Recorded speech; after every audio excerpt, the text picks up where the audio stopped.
지식과 지혜로 내 삶을 풍요롭게 만드는 내 손의 도서관입니다. 2025년에는 매월 6권씩 총 67권의 책 읽기 프로젝트를 진행하고 있습니다. 오늘은 10번째로 당신의 인생을 바꿔줄 부와 성공을 만드는 행동심리학 생각 하나 바꿨을 뿐인데 라는 책을 소개합니다. 이 책은 한 길 사람 속을 어떻게 들여다보고 이를 토대로 현명하고 효과적인 일상생활을 만들어갈 수 있을지에 관한 각양각색의 인간 행동심리의 신기하고 오묘한 이치가 흥미롭게 펼쳐집니다. 저자가 분석한 100가지 비즈니스 심리학은 크게 교섭, 커뮤니케이션, 경영, 조직 강화, 일하는 방식, 행동경제, 행복과 부의 관계 등 7가지 주제로 나눠 비즈니스 심리학의 기능과 실생활에서의 활용 방안에 대해 제시하고 있습니다. 그러면 책의 주요 내용을 살펴보도록 하겠습니다. 과학적으로 올바른 협상의 심리법칙. 사람이 안심이 되면 예스라고 하기 쉽다. 사람들은 어떤 상황이든 이제 됐다고 안심하는 순간에 마음을 놓게 된다. 사람의 심리란 참 묘해서 자신이 심리적으로든 비즈니스 상으로든 안전하다는 느낌이 드는 순간 왠지 관대한 마음 상태가 된다. 이처럼 안심하는 기분이 들 때가 바짝 주의를 기울여야 할 때다. 그렇게 긴장이 풀린 상태에서는 다른 사람이 부탁한 일에 무심코 알겠다고 대답하기 쉽기 때문이다. 폴란드 대학교의 다리우스 돌킨스키는 역 근처에 있던 사람에게 말을 걸어 이렇게 질문했다. 실례합니다. 지갑을 잃어버리지 않으셨나요? 누구라도 자신의 소중한 지갑을 잃어버렸다고 하면 큰일이다. 그래서 바로 나오는 행동이 대부분 자기 지갑이 있는지 확인하는 일이다. 그러곤 지갑이 바지 주머니에 잘 있으면 바로 괜찮아요. 지갑 여기 있어요. 라고 대답하게 된다. 이때가 바로 실험 도우미가 활약할 시간이다. 실험 도우미는 곧바로 이렇게 부탁한다. 그런데 저는 비영리 단체를 돕고 있는데요. 지적 장애가 있는 아이들을 위해 카드를 사주시지 않겠어요? 그러면 사람들은 지갑이 있어 안심해서인지 무척 관대해지며 실험 대상자의 31%의 사람이 카드를 샀다. 갑자기 카드를 사달라고 부탁할 때는 단 9%의 사람밖에 사지 않았는데 말이다. 이 실험을 통해 우리는 안심하는 기분이 들면 예스라고 하기 쉬워진다는 사실을 알 수 있다. 비즈니스 협상도 마찬가지다.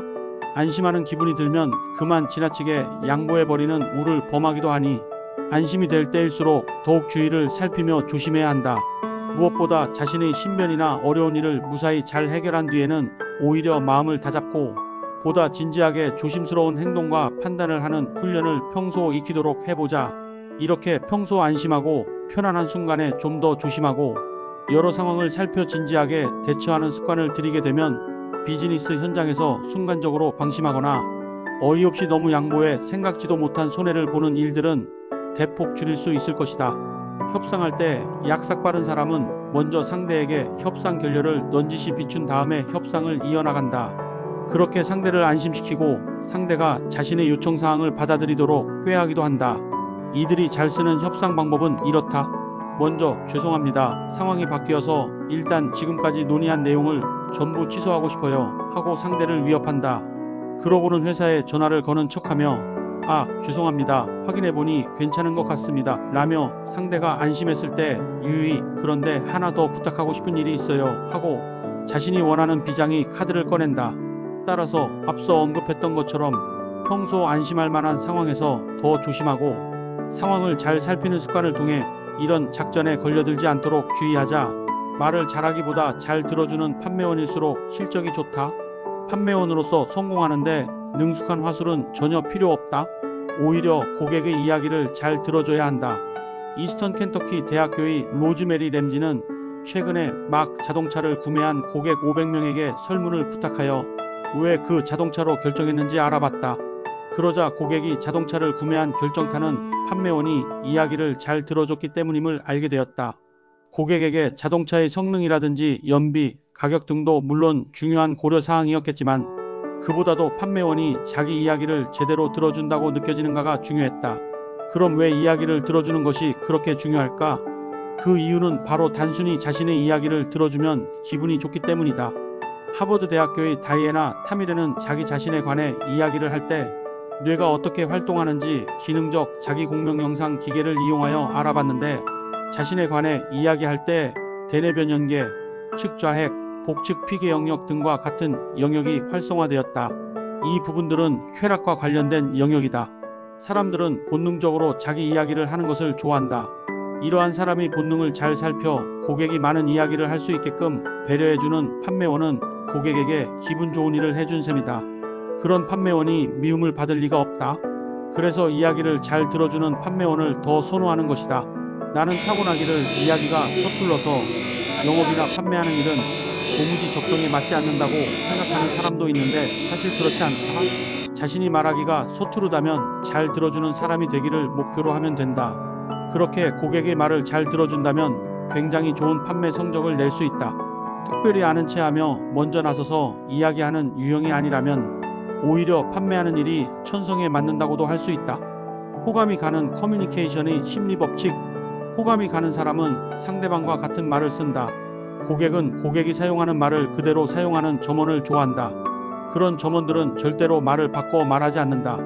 어떤 종업원이 고객이 찬물 주세요 라고 하는데 네, 찬물이요. 바로 가져다 드릴게요 라고 하면 될 것을 네, 얼음물이요 라고 바꿔 말했다고 하자. 또한 고객이 이거 싸주세요 라고 했는데 네, 포장이요 라고 바꿔 말했다고 치자.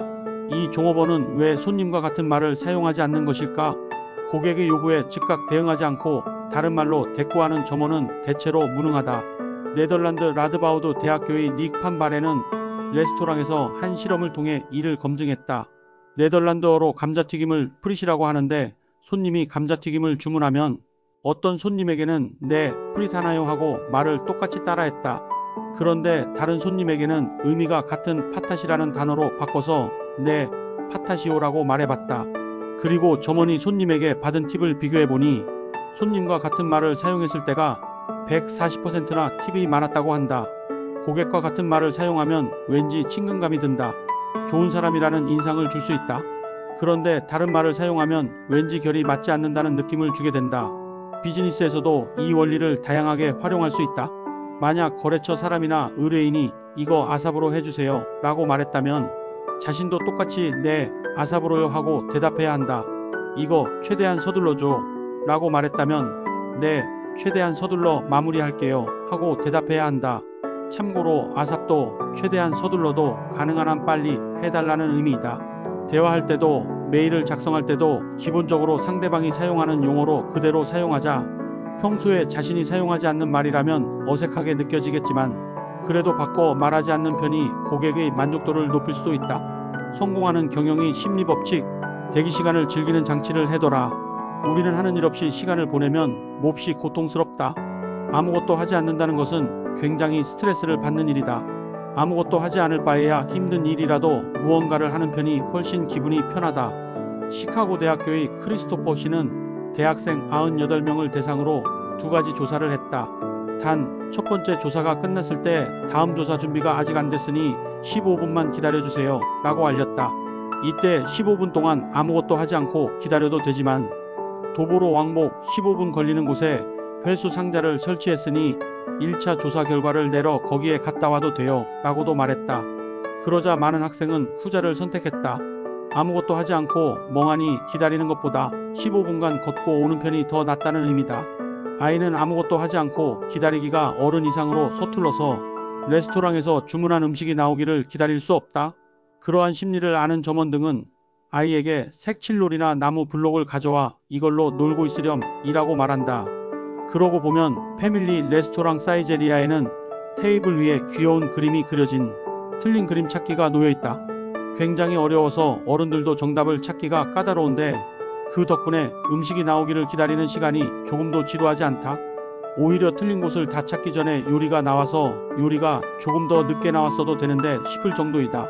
이는 고객이 기다리는 시간을 즐길 수 있는 훌륭한 아이디어인 듯하다. 그런데 가끔은 음식이 나오는 대기 시간대에 막간을 이용해 즐기는 놀이나 영화 시작 전에 흘러나오는 막간 광고가 오히려 본 음식이나 영화 상영에 방해가 될 때도 있다. 그래서 어떤 음식점에서는 본 음식이 나오기 전까지 종업원이 기본 테이블 세팅 외에는 아무것도 하지 않고 손님을 기다리게 하는 음식 연출법을 하는 음식점도 있다. 이처럼 본격적인 메인 음식이나 본 공연을 더 기대하고 먹고 볼 수 있도록 막간을 아예 기다림의 시간으로 남겨놓는 것도 효과적인 상품 연출법이 될 수 있을 것이다. 디즈니 리조트에서는 놀이기구 대기 시간이 힘들지 않도록 줄 서서 기다리는 곳곳에 전시물을 설치하고 행렬이 앞으로 나아갈 때마다 다양한 것을 보고 즐길 수 있도록 장치를 해두었다. 이러한 장치는 다른 업종에서도 꼭 본받았으면 한다. 개인적으로 평소에 병원의 대기시간에 기다리는 고객을 위해서 좀 더 신경을 써서 즐길 거리를 마련해 두면 어떨까 하는 생각이 든다. 요약.